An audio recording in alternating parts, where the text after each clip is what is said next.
จากบ้านบนเขียนถึงคนที่ลืมบ้านเฮาน้ำมูลดอกคูณต้นเก่าเมื่อวันเนาเดือนเมษายนใส่ว่าน้องอ้อยให้อ้ายคอยที่เมืองสกล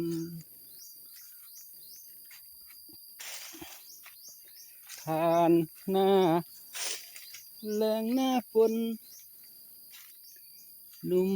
สกลยังคอยฟังข่าวโอ้เห็ดสิ่งที่อ้อยถือใบนี้คือจอหมวกของอ้ายเฮ็ดตีนตำพี่น้องยานลงเมื่อลงเขียนฝ่ายยืนเรียงไม้ท่ามกลางฝูงดาวไอ้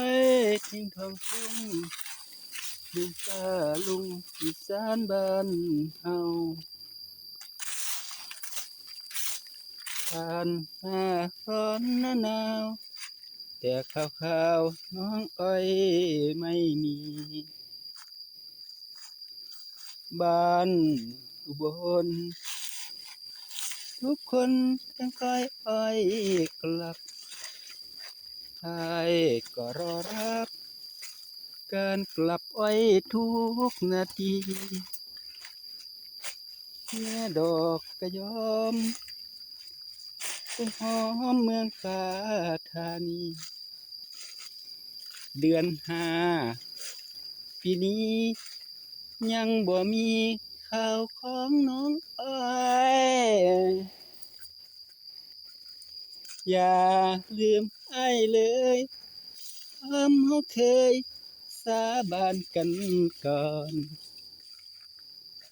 ยังจำถ้อยคำเว้าวอนถ้อยกล่าวตอนเปิดใจให้